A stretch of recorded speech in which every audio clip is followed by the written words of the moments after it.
The vibes of the Tekken community are generally low, and it's a different flavor of low than it was for Season 2. I think that the Season 2 vibe was particularly one of anger. It was one of anger because it felt like a blindsiding. Like when Season 1 was wrapping up, there were obviously a lot of problems with the game, but there was a sense of, oh, it's a new game, there's hope, they'll tone things down, and then we'll get a good patch coming out of it. I put out a video back then saying, like, they're fixing everything. It's funny looking at that in retrospect. But I think that they were showing signs that they were listening to feedback from people, from the fan base. And I think that those signs of feedback were drip feeding people hope. Yes, the game was changed in so many ways that upset a lot of people, but there were signs that they were listening. And then Season 2, especially when they advertised it as a defensive patch, really blindsided people when it became clear that they had a vision for the game that was more offensive, more mix-up heavy, more of a like skill flattening vibe where they want weaker players to like stand a chance against like higher level players. That led to a lot of anger. And I think when we look at Season 3 now, there were a lot of different expectations even before the back to basics advertisement. I remember different areas of priority. Like some people were like hoping they completely fix the game. Other people, like myself, we were hoping that they would just find a way to cleanse the negative cloud that's around Tekken right now. Even outside of the FGC, there's an air of negativity. That Steam mostly negative label is perceived outside of the fighting game community. That was my hope, is that Season 3 probably wouldn't fix the game right away, but that they would find a way to restore goodwill with the audience. And then when they finally pitched back to basics at the Tekken World Tour Finals, I was hopeful for that specific mission to be accomplished. Like, can they purge the dark cloud? Can we be excited for Tekken again? Can people outside of Tekken look into the community or like peek in and be like, hey, it looks like there's some fun going on? But instead, with all of the follow-up backlash, with the way that they've structured the patch notes, the way they talked about the game, the way that the patch is in like completely different directions, some changes good, some changes bad, it feels like they failed at that objective of kind of restoring goodwill with the community. So among that situation, if you've been tapped into the Tekken scene, you've probably seen that Spag resumed the Heatspeak podcast. He'd stopped the podcast in the past. This is a podcast that Bandai Namco executives have actually been watching, and he stopped doing it due to the negativity he received, due to the hesitation people who've been invited to the podcast have expressed in speaking. It's been a really negative time to be for someone so passionate about Tekken to kind of be pushed away. But this Heatspeak was really refreshing. Obviously, Aris was on it. I'm not going to summarize it because I think that it's worth a listen to on its own, but I wanted to add on to things that I thought were pretty cool about it, and things that maybe needed elaboration or things that really spoke to me. Again, I'll link it. I think it's totally worth a listen. But there were some technical moments I wanted to kind of highlight, and then some zoomed out like emotional moments. And I think if you were, when I was listening to this, I asked myself the question, like, is hope lost? Like, are we doomed when it comes to Tekken? And I think that obviously depends on your perspective. I think it depends what type of game you enjoy. And I just want to elaborate on specific points in here and point out things I really liked. But is hope lost? I don't know. I think I'm the type of person to be a Tekken fan forever. Like, whatever they do and update or things like that, I would want to come back and check it out. Like, I grew up with the series. I love the IP. I love the characters. And Joey Fury put it really well that, beneath the garbage heap, you can still see the Tekken happening, you know? So I see myself always coming back, but it's definitely a hard time to be a die-hard Tekken fan where I invest so much time and energy into this. But let me talk about some of the points that I enjoyed. I have it playing on 1.5 speed because I just want to get some quick points without misquoting people. But one point here is when Super Akuma's talking about what Season 2 fumbled on and Season 3 fumbled on, is he talks about the randomness of the game. And Aris kind of calls him out, like, what is random here? I'll play the section real quick. Like, just making defense more varied in what you have to do in making it harder to defend and easier to attack. That was interesting. But they just added more randomness, which there's hard to defend because things are just difficult, and hard to defend because things are just random. And I feel like maybe adding a bit of randomness. What does random mean, dude? You got to be more clear about that. What does random mean? Like, there's more situations that are a straight guess, whereas before you'd have like weighted options. Like, they're more likely to do that because this option gives way more reward. Now, so I think Super Akuma is pressed here in an accurate way. Like, what is random? Fighting games at their core are like fast-paced rock, paper, scissors. There's always an element of randomness. There's always an element of guessing. But what I think is a better way to phrase it, at least from my perspective, and me and Super Akuma agree on a lot of things, so I think it's a fair way to say it, is that the rock, paper, scissors used to be more layered. He talks here about the weighing of the options. It's rare in older Tekkens that you would have a rock, paper, scissors situation where there's not much else you can do to mitigate it. And getting your opponent into a guessing situation situation like that also took more skill. So I think the misstep of season 2 in a lot of ways is that you are put in more rock, paper, scissors situations that really boil down to a 50-50. I'll link a previous video, but I talked before about a lot of stance situations. You can go through all the defensive options: sidestep, duck, backdash, armor, mash, lots of options. It's precision engineered such that you really are just worried about option A or option B. There's not a lot of counterplay that you can apply that increases the depth and complexity of it. And that's what's kind of a shame. That's why it's frustrating, is no matter how good you are, you're still guessing, right? And again, there's still Tekken that does happen outside of that, but in those situations themselves, like the Street Fighter 6 throw loop type of situation, there's not a lot of depth there.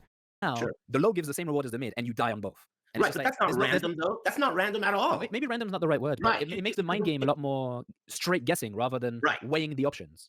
Yeah, and I think that's basically the point I wanted to make, is that random isn't the word. It's a less layering of the rock, paper, scissors situation. Also, I think this is a funny point from Super Akuma. It's weighted options. Like, they're more likely to do that because this option gives way more reward.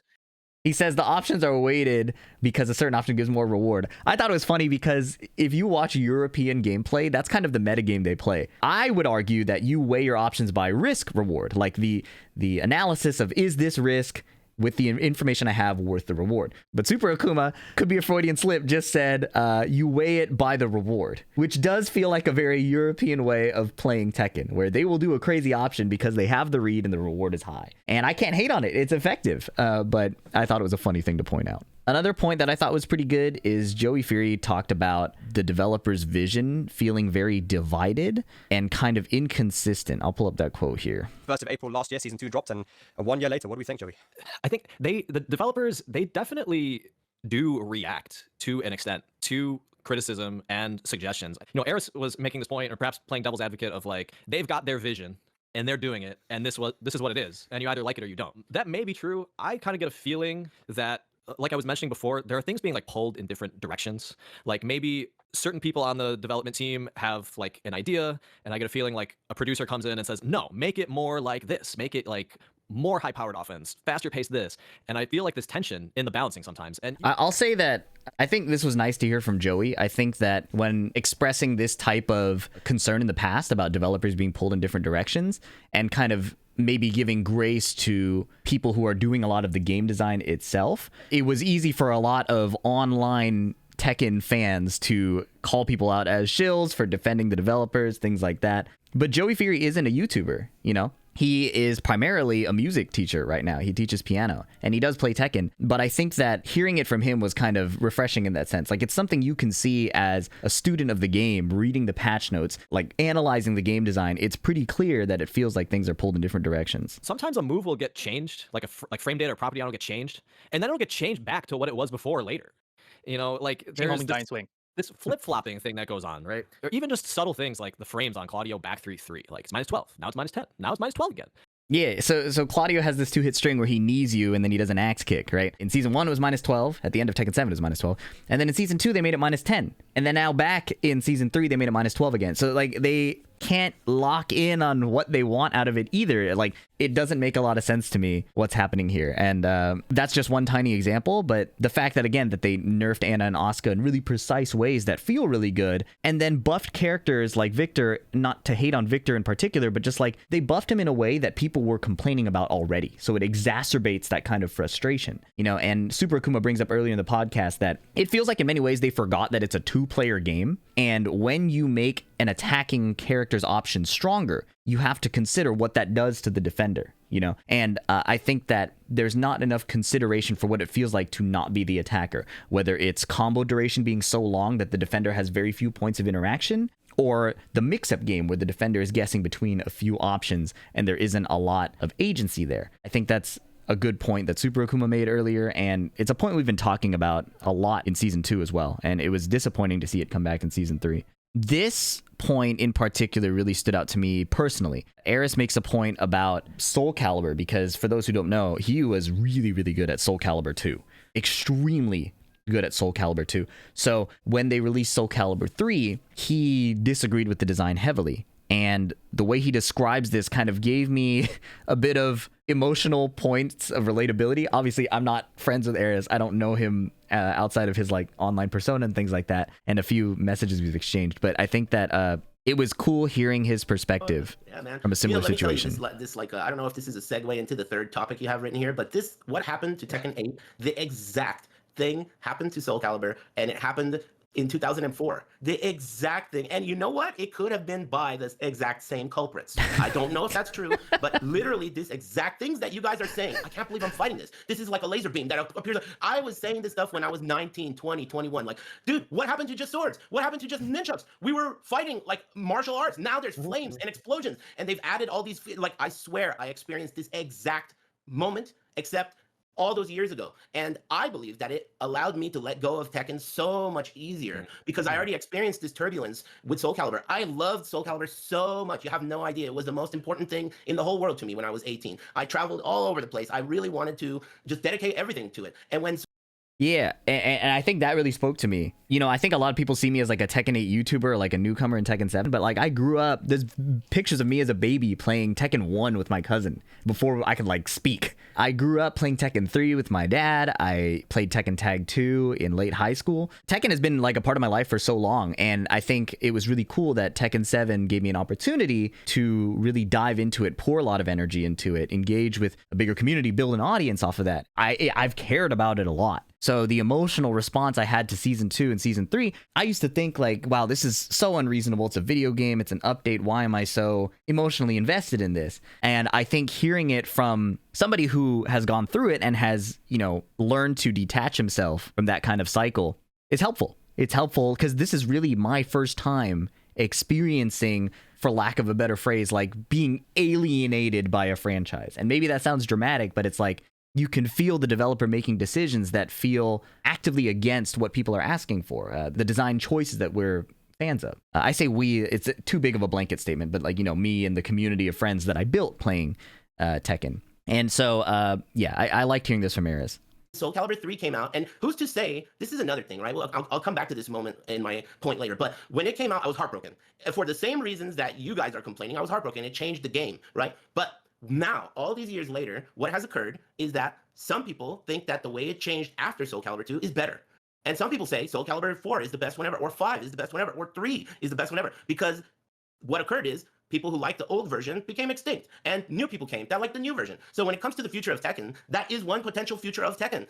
Maybe over the years, people will say, man, that's old Tekken 7 style. They changed it after that, and we love it much more now. And you never know. At the time, I was appalled that they added magical moves to a game that had no flames, no fireballs. It was just appalling to me. But give it 5 years, give it 10 years. People will literally say, well, Tekken's been this way forever. It's always been an anime goofy game. Look, and we love it that way. That's the way we want it, you know? Yeah, and as someone who's a big fan of like nostalgia or like old crafts, best example I can give is I follow Dye Workwear on Twitter, the Derek guy, the menswear guy, and he talks about tailoring often being like a dying art. I've heard the comparison before. I think, yeah, Speedkicks was talking to me about Tekken Tag 2, Tekken 7, Tekken 8, and he says like old Tekken is almost like learning like swordsmanship, and a modern Tekken is a lot like learning gunplay. Like there's still skills involved, there's still technicality, there are still maybe things like you can draw from the past to inspire how you play in the future, but it's a different art. And swordsmanship or classic Tekken is very likely a dying art. You can argue the writing's been on the wall since Tekken 7, but I think really with the direction they're taking in season 3, it's like they're pushing, you know, this gunplay style of Tekken, and that may be what people prefer in the future. All I hope is that some kind of re-release comes out with good netcode that allows people to play classic Tekken. For me, that'd be Tekken 5 DR, Tekken 6, Tekken Tag 2. I think we're definitely moving in a direction of modernization that will likely become the standard.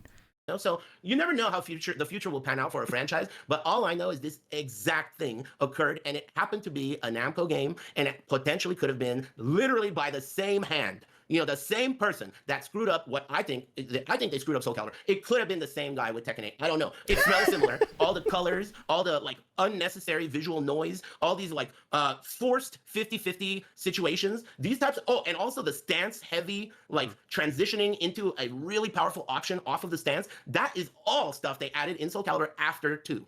In Soul Calibur 3, 4, 5, all those games had stuff just like that. Characters that didn't have those things got those things. So, I mean, it just is too familiar for me. And I early on was like, I'm going to step back. You guys enjoy that shit. I've already eaten it and I didn't like it. And after that, you didn't have anything to Oh, and do with there's the game more. again, like after you. No, I've always come back to Soul Calibur. I've come back every new Soul Calibur. I try it and I give it a fair shake because at the end of the day, I like Soul Calibur. I did, but every time it sucks, you know, whatever. And I'm not a And that's where I honestly, that's largely where I see myself going. Like, I think I'll still be covering Tekken 8 tournaments because, again, I like seeing beneath everything, there's the pros doing cool Tekken things is going to be cool to me. And I see myself coming back for updates. But yeah, the season 3 has definitely created this feeling of alienation, and it challenges my willingness to continue to pour so much energy into this and so much love into this when they're just moving in a different direction. And then one other thing I was thinking about, like, at the same time, like, so many things have to come together to make a game like really great and enjoyable for everyone. It's like unfortunate in some ways that I feel like the balance and the battle system has these problems that make the game frustrating for a lot of people, because there are like these other aspects of the game that I really want to praise. Like, there's a lot about Tekken 8 that like looks super cool in the stages, and I love a lot of the music in this game. And if people talk about there being too much visual noise, but there are some like effects that really get me hype. There's like somebody tries to power crush you and you just like shatter through it with your heat smash, just this like car crash sound.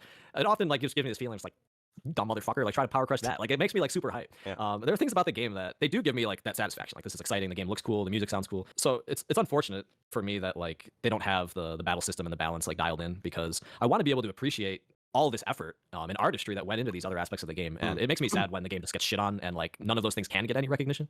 Yeah. Every time I give grace to the developers, I come from the perspective of like, game dev is not a field you go into as a programmer or as an artist if you expect like reasonable working hours, you know, work-life balance, all those things. You don't get into game dev for that, right? It's historically notorious for crunch and for unreasonable expectations from up top, pivoting, pouring your love into something that might just get canceled. You know, so when they succeed, which in Tekken 8, like, the visuals of the character models, the redone voices, the music is hit or miss for me, but like the stages, there's so much design that I think can be appreciated, and I like how Joey highlighted it. I've alluded to this before, again, talking back about that video where I said they're fixing everything. That was what I wanted to highlight, was how, yes, there are so many problems with the monetization and the battle balance and things like that, but from a game development standpoint, the fact that they heard the community say things like, can we put custom characters on the title menu? And they actually implemented that. I thought that was pretty cool. The fact that they continue to improve practice mode, they give the replay takeover feature, even though you can't do it with like DLC characters. I think that they have taken a lot of steps to make Tekken a better product. And it's a shame, like Joey says, that the battle balance gets in the way of the ability to enjoy that smoothly. And I agree with him that like the glass breaking effect when you heat smash someone's armor is so satisfying. And there are other things cool too. Like, I think when you grab somebody's parry and it gives that like little shing sound because it's an unbreakable throw. They've done some tiny things that are really, really nice. Obviously the particle effects are way overdone, and Joey actually talks about it later, how when you highlight a nice moment with particle effects, it's cool. When it's like the default, like Clive, where he does like his down forward one string in heat and every hit is lighting up the screen, or when Reina does her heat elbow into the push and there's so much lightning you can't see anything. I remember I brought my significant other to a tournament and she was trying to understand what was going on. She has a little bit of a hard time following Tekken, but when the lightning hit on Reina's thing, she just said like, what happened? I can't see anything. You know, I think we definitely swung too far in the other direction of viewability and flair. And this is, again, a bit of a tangent, but they talk a bit about in this podcast and in that old article, Are Fighting Games Good Products? They talk about martial arts movies kind of inspiring, I think, a lot of fighting games early on. And part of the fun in fighting games is aligned with that martial arts journey of developing a skill and executing it and getting to be like the main character in a martial arts movie because you've studied and practiced, right? I think that's not universal, but that is an appeal of previous fighting games. I genuinely wonder if the current direction of Tekken kind of reflects how martial arts movies aren't that popular anymore. I think, you know, the mainstream is more dominated by like anime, like shonen anime, and like hype moments and flair and spectacle. I can't like tell you like, oh, this is that way because of anime. But it's interesting to see that as the mainstream media has also evolved, this game also seems to follow that trend. You know, just a little connection. I can't say, you know, causation, but correlation, possibly. Again, I definitely recommend checking out the podcast in its entirety, but here's a really cool moment again that really spoke to me, because we know the developers read what we say on Twitter. My videos have been watched by developers. This podcast was watched by Bandai Namco, and yet it feels like we're listened to or heard sometimes, but then not other times. Aris had some insight here that really helped me feel better. Bro, Let me tell you something. I'll tell you another piece of like history with me, experience. This is hands-on. I don't know the actual truth, right? But I can only tell you from my perspective. When I first got my hands on Soul Calibur 6, right?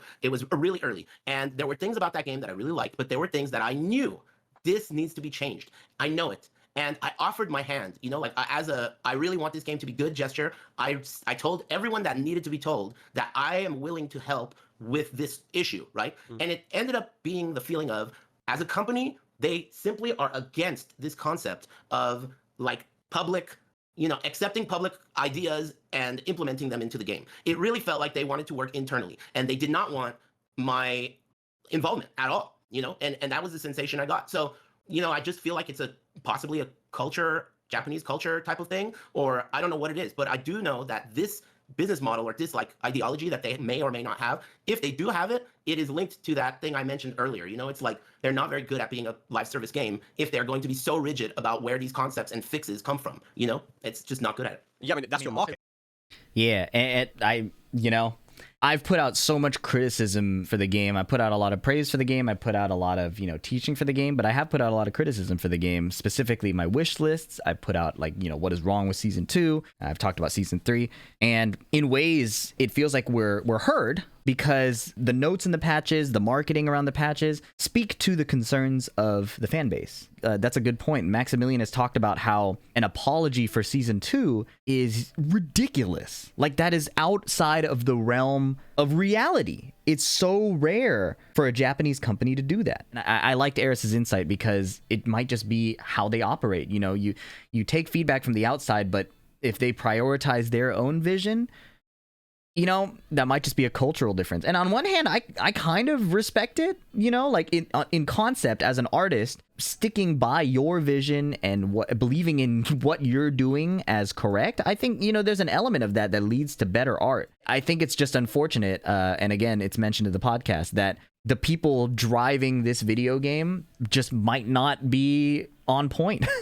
Harada has left, and even though he hasn't been a super guiding hand in the franchise for, I think, since Tekken 7 Season 4, you can correct me in the comments if I'm wrong, but I believe by Tekken 7 Season 4, Harada said he had handed off most of his responsibilities to the next generation. I have to wonder if the absence of his influence is even more now being felt than ever. And yeah, even though they're sticking to their vision as artists and developers, I think they're missing the mark. I think they are... they are not the best drivers at this time. That's my take. Because when it comes to the conceptual design, there could be just, a disagreement in philosophy. We just don't agree. But I think when it comes to executing your vision in a clean and direct way, that's not what's happening here. And I think that is where I take issue. And the last thing I want to include from this podcast is Spag talking about, I think, the passion he's poured into Tekken. For those who don't know, Pakistan versus Korea was organized or spearheaded by Spag. Obviously, he had worked with a lot of people to get it done. Before Season 2 came out, he was spearheading NA versus EU, which is a follow-up to the NA versus EU 10v10 from Tekken 7. So Spag has poured a lot into the scene. Red Bull Golden Letters, like coming up with new formats and inviting players that would bring a lot of hype. He's come up with so many ways to engage Tekken fans, and for him to be pushed away is very, very sad to me. And I want to show a moment of him speaking to that passion, speaking his goodwill to the Tekken community, and then Aris's probably best quote from this podcast right after. And really blew up because the community, man. Like, I really felt we came together. We taught the whole esports world about our game. When Pakistan kicked off in 2019, Tekken was the talk of the town, bro. Everyone was talking about who this random country coming in. And so many interviews that I did teaching people about our scene, about our game. And I know personally about people who are now tournament organizers that got into the game because of that story of, Arslan Ash and then Kudans and that type of stuff. And we were all a part of that. Everyone that's on this podcast right now has been a part of that development, right? So, I know that the developers and Namco are watching, and I would just say, take notice of that, the fact that this podcast is done. And I took a break on it. Not even a break, I quit it because I thought I know that it was an issue. It was causing problems, and that's why some people don't want to come on. They don't want to come on the podcast anymore because they're scared to speak. But at the end of the day, I hope that we can get to better days, and Rip and the other guys can get put back on. If not me, whatever, that's fine. I'll find something else to do. But yeah, I hope that the game does improve, because it's sad, Joey, speaking to you as well, and you're just like, I don't know what to say anymore. That for me is that we can't even have a conversation because people are too too just upset maybe about it and sad. Yeah, Joey Fury earlier had said that at a certain point we're kind of tired of analyzing, well, how can the game be better? How can we fix this? Like, it's not our job to make the game better. We've given the feedback. It's been likely heard, but not, prioritized as, necessary to change the direction of the game.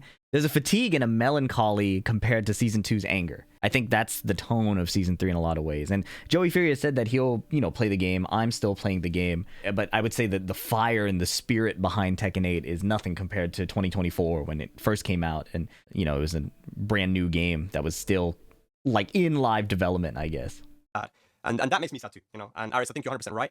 If you're not finding enjoyment in something, then you got to move on, and it's tough because it's been such a big part of a lot of our guys' life. It's not easy, right? And I'm sure it wasn't easy for you either. When you said you love Soul Calibur, you love Tekken so much, but you had to step away from it. So yeah, it's like I said, sensitive times at the moment. Let me say something. I want to say something. This situation that you brought up, this whole thing about you being concerned that you can't openly speak about the game, or else there will be like negativity from the company that makes the game, and the way this modern feeling of like the guys who actually do commentate the game speak about it in this really peculiar way, where you can't help but feel like they are shilling this shit. They don't say anything negative ever. Everyone's so fearful, of saying anything. That is the type of culture that is just terrible. And for the fact that Namco has created this type of culture and turned the Tekken community into a place where the people who care about it the most can't openly express themselves out of fear, that is more embarrassing than anything in the game itself. You guys should be ashamed of yourselves that the people who care the most about your game are afraid to say how they really feel about it, because you're going to then not let them do whatever. You should be ashamed of yourself that is the case. The only reason you even have a say in who commentates your tournaments is because of events like